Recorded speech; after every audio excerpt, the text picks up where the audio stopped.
this in the veggie garden, this bed, we have the one cut flower bed, and we have the straw flowers that I use to dry. The new one. Snapdragons. And the snapdragons, that's right, I don't dry those, but we just tossed some in because we had extra space. And this year, the new one that I am testing is the star flower. And the star flower is super cool because when it blooms, it has this sort of white bloom with these pale blue petals around it. But it's after it's done blooming, it forms these super cool seed pods, which is where the little seeds are star-shaped, where its name comes from. And so it's these seed pods that you would cut, hang up, and dry, and use in dried flower arrangements. And as you can see, I think we have 6 plants I started from seed, and they are huge and productive. And I have not yet cut anything to dry, but I need to do that soon.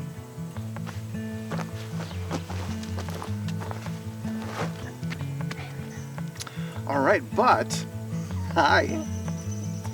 So we are here today in the tomato bed, which I did something a little bit differently this year. Is I planted some sweet alyssum and occasionally some marigolds underneath to sort of cover the bare ground, so I wouldn't have bare ground.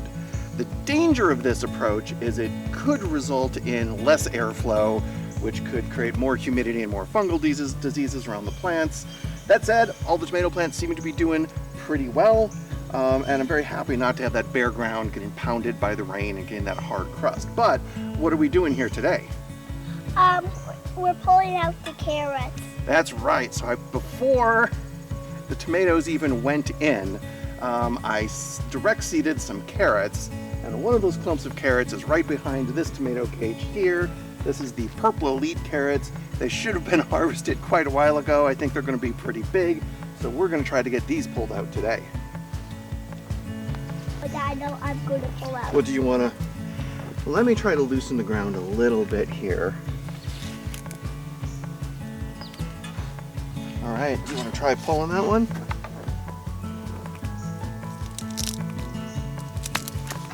Oh, no, it broke off! Oh. That was hard though.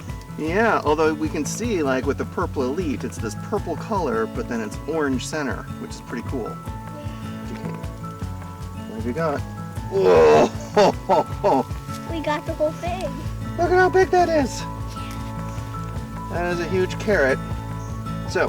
And a cool one, like a witch finger. Right? Is it like a witch finger? Kind of, it swirls. Yeah, that's right. Small one. Well, it's a smaller one. It's still a good-sized carrot. Good. Ooh. Oh, it's actually 2. You pulled 2 up. Oh, good one. Oh, you are ready. Oh my goodness. You are ready. That is a monster. I think that's the biggest one yet. Ah. Oh my goodness. That's another biggie. So, this pumpkin patch here, where we have the hot peppers here, but then over here we have a pumpkin that was Little Greywood's jack-o'-lantern last Halloween, which she loved because it was full of warts and stuff.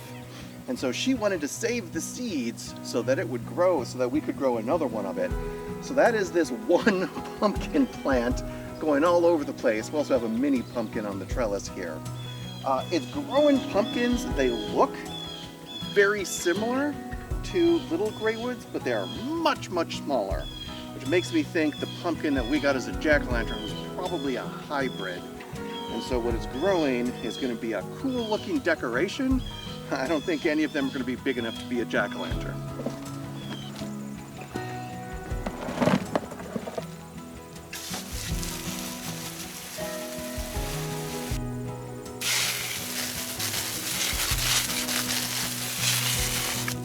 So all the rain we've been getting this year has made it a really good year in the veggie garden. I think it's beginning of August now, by the way. I've only run the sprinkler twice this year, which is pretty insane. That said, one of the big disappointments this year is for the second year in a row, our sweet corn is getting assaulted by squirrels. And that is happening. They come and they take the ears down and eat the ears just, maybe a week before they're actually ready to harvest. So I don't know if we're going to get any sweet corn this year for us. But it's super disappointing because in the past, when we have grown the sweet corn and the squirrels left it alone, the sweet corn I found is the one thing that I grow in the garden that tastes the most better than anything you can get at the grocery store. It is just so much unbelievably better. So very, very disappointing to lose that. One of the other issues we're combating this year is we have a bed with butternut squash and pie pumpkins, and we are just getting inundated with squash bugs in there. I think I've killed over 100. There's hundreds more in there. I need to get back at them. I want to kill as many as I can because they do overwinter, and I don't want to increase the squash bug population here in the garden. But it's super disappointing. In the past, I've only seen like a couple here or there, and this year they're just going crazy. That's the main harvest for today. I think everything else can probably wait. Oh.